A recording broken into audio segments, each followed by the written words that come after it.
오늘 요한복음 15장 1절에서 6절 예수 안에 맺는 열매는 나의 열매가 아니다 라는 제목으로 하나님 말씀 전하겠습니다. 1절 나는 참 포도나무요 이렇게 되어 있는데 포도나무는 원래 구약적 배경에서 이스라엘을 나타냅니다. 예수님은 참 포도나무라고 하시니까 이스라엘과 연결이 되는데 참이란 말은 예수님을 이스라엘과 대조시키는 거죠. 참 포도나무 예수님이 그냥 포도나무 이스라엘의 실패를 떠맡으셨다. 그렇게 이해하실 수가 있습니다. 1절에 보면 내 아버지는 농부라. 아버지 하나님은 포도나무를 기르는 일을 계속 해오셨습니다. 포도나무였던 이스라엘을 기르셨죠. 그래서 2절의 동사들의 주어는 농부이신 하나님이십니다. 그래서 하나님이 행하신 행동에 대해서 2절은 말해주는데 무릇 2절 내게 붙어 있어 열매를 맺지 아니하는 가지는 아버지께서 그것을 제거해 버리시고 열매에 맺지 않는 이스라엘은 제거해 버리는 심판을 경험을 했죠. 이스라엘의 열매 맺지 않음에 대해서 에스겔 선지자는 북이스라엘과 남유다의 심판에 대해서 노래를 부릅니다. 언니 오홀라는 사마리아를, 동생 오홀리바는 예루살렘을 의미하는데 북이스라엘이 먼저 심판받아 멸망했고 이제 남유다가 심판을 받아야 합니다.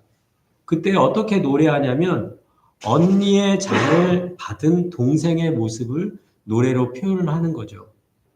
그러니까 언니가 실패한 잔을 동생이 그냥 똑같이 따라 마시는 그 모습인 거죠. 이렇게 세상은 실패한 인간의 잔을 똑같이 반복해서 마시고 있는 모습을 보여주고 있습니다.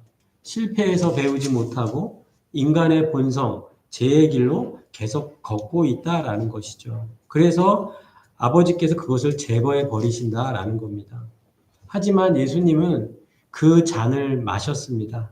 누가복음 22장 42절 아버지여 만일 아버지의 뜻이거든 이 잔을 내게서 옮기시옵소서. 그러나 내 원대로 마옵시고 아버지의 원대로 되기를 원하나이다. 인간의 모든 죄악의 잔을 십자가에서 홀로 지시고 그 잔을 마시셨습니다. 인간의 죄의 길이 아니라 이제 예수님이 새로운 살 길을 열어놓으신 줄로 믿습니다. 그래서 여러분 우리가 더 이상 언니의 잔을 마시는 동생처럼 살지 말고 예수님의 십자가 잔을 마시신 그 예수님을 따르면 살아나게 될 줄로 믿습니다. 그래서 포도나무는 실패했지만 참 포도나무 예수님은 새로운 살 길을 열어놓으신 줄로 믿습니다. 그래서 실패한 이스라엘과는 달리 2절에 보니까 무릇 열매를 맺는 가지는 더 열매를 맺게 하려 하여 그것을 깨끗하게 하시느니라. 더 열매 맺는 참 포도나무가 예수님이 되어주셨어요. 그래서 이스라엘이 맺지 못한 열매를 맺으신 분이 예수님이시다. 그래서 예수님은 새로운 이스라엘이 되어 하나님의 뜻을 이루시는 거죠.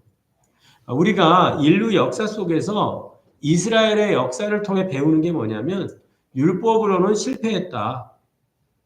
율법으로는 하나님의 뜻을 이룰 수 없다. 하지만 예수님의 은혜로는 가능하다. 이제 유대인들의 방식이 아니라 예수님의 방식대로 하나님께 나가야 되는 줄로 믿습니다. 그래서 예수님의 방식은 오늘 3절에 보니까 너희는 내가 일러준 말로 이미 깨끗하여졌으니 예수님의 방식은 예수님의 말씀을 통해 가능하다는 거죠. 예수님의 말씀을 듣고 믿음으로 깨끗함을 받아라. 이미 깨끗하여졌다. 이 말은 예수 안으로 옮겨졌다. 이 말입니다. 그러니까 예수 안에 있을 때 깨끗하게 되는 줄로 믿습니다. 4절 내 안에 거하라 명령하십니다. 나도 너희 안에 거하리라. 예수님은요 이미 제자들과 함께 거하시는 분이거든요. 예수님은 항상 거하길 원하시는 분이에요. 이제 제자들이 예수님 안에 거하는 것을 원해야 돼요. 그러니까 예수님은 이미 믿는 자 가운데 함께 계시니까 이제 내가 어떻게 하면 예수님과 함께 해야 될까? 어떻게 하면 예수님 안에 거할까? 그럼 무엇을 해야 될까? 그것이 우리에게 진정한 원함이 돼야 될 줄로 믿습니다. 요한복음은 오늘 우리가 13장부터 17장 예수님이 십자가 지시기 전날 밤에 하신 말씀이잖아요. 그래서 이제 예수님이 제자들 떠나고 나면은 예수님은 없을 텐데 어떻게 살아야 되냐, 제자들. 그러니까 예수님이 떠나도 내가 너희들과 함께 있을 건데, 그러면 예수님과 함께 있으면 열매를 맺을 거다. 너희들 정말 열매를 맺고 싶으냐? 그래서 오늘 4절에 보니까 내 안에 거하라.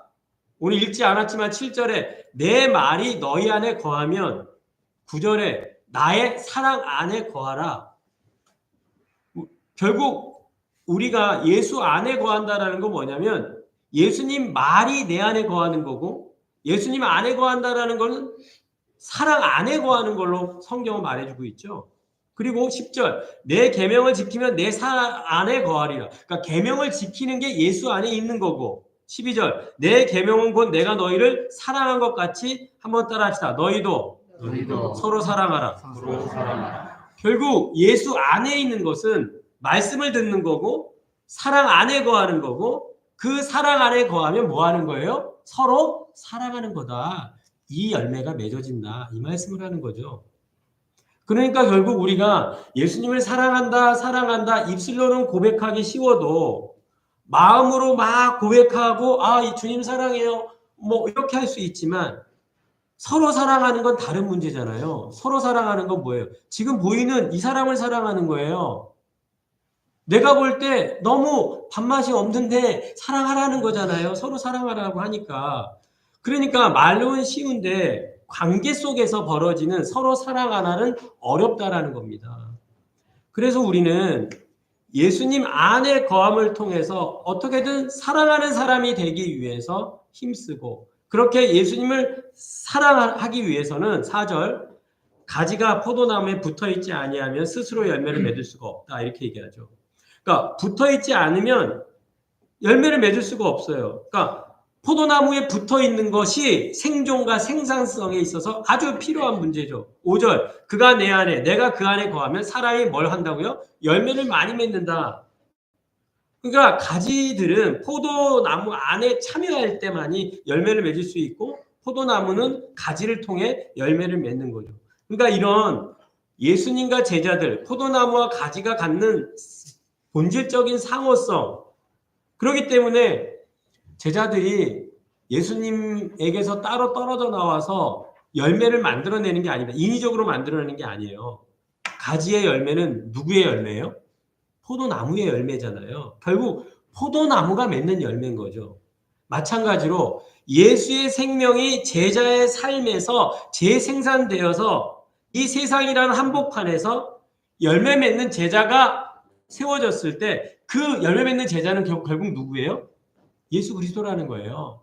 작은 예수로서 예수의 열매를 맺는 포도나무의 일부로서 이 세상에 보여주는 거다. 그렇게 말하고 있는 겁니다.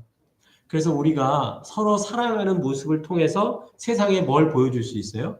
예수 그리스도를 보여줄 수 있는 줄로 믿습니다. 하나님을 보여줄 수 있는 겁니다. 이렇게 서로 사랑함으로 하나가 되는 모습을 통해서 세상은 그리스도와 하나님의 사랑을 알게 될 줄로 믿습니다. 그런데 한국 사회에서 기독교가 많이 전파가 됐는데 싸우는 교회의 모습이 소문이 나고 언론에 많이 보여져요. 그걸 통해서는 예수님을 보여줄 수가 없는 거죠. 그게 다 악한 사탄 마귀가 하는 전략이죠. 싸우는 교회, 사랑하지 않는 그리스도인, 이런 모습들을 계속 보여줌을 통해서 예수 그리스도를 세상에 보여줄 수 못하도록 만든다는 것이죠. 그러므로 우리는 서로 사랑함을 통해서 예수의 사랑을 보여줘야 될 줄로 믿습니다.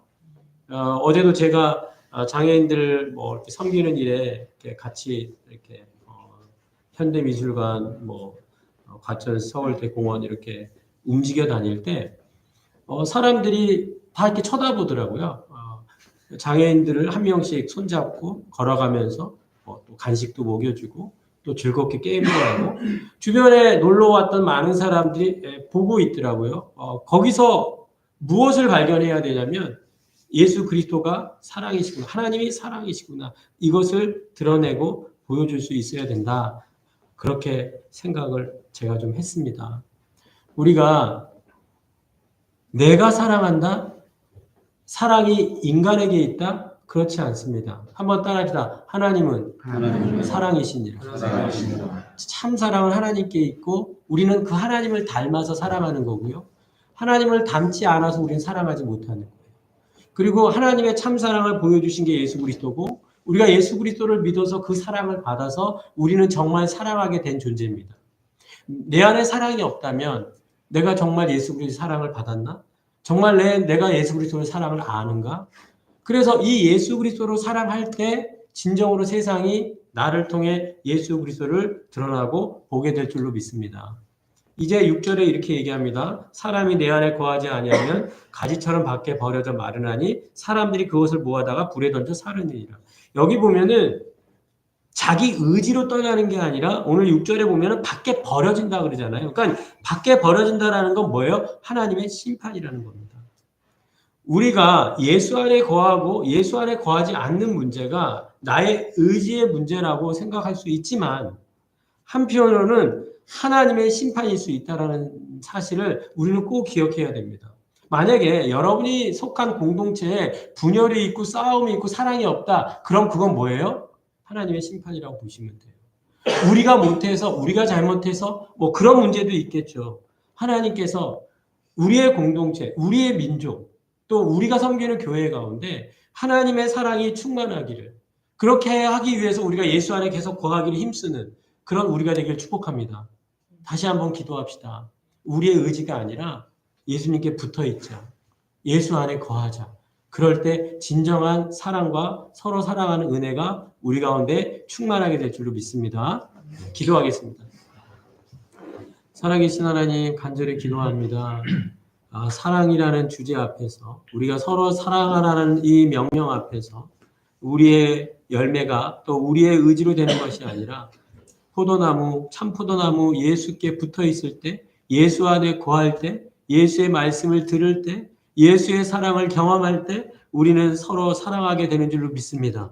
하나님 그러한 사랑을 우리가 경험하고 실천할 수 있도록 오늘도 이 말씀 속에 숨겨져 있는 하나님의 사랑, 예수의 사랑이 우리를 사로잡게 하여 주시옵소서. 내가 예수 십자가 보혈로 사랑받았고 용서받았고 그 사랑과 은혜로 다른 사람을 사랑할 수 있도록 오늘 그러한 넘치는 사랑을 우리에게 부어 주시옵소서. 그래서 우리 신우의 공동체가 정말 사랑하는 아름다운 공동체로서 회사 안에 예수 그리스도를 나타내는 믿음의 사람들 다 되게 하여 주시옵소서. 예수님의 이름으로 기도하였사옵나이다. 아멘.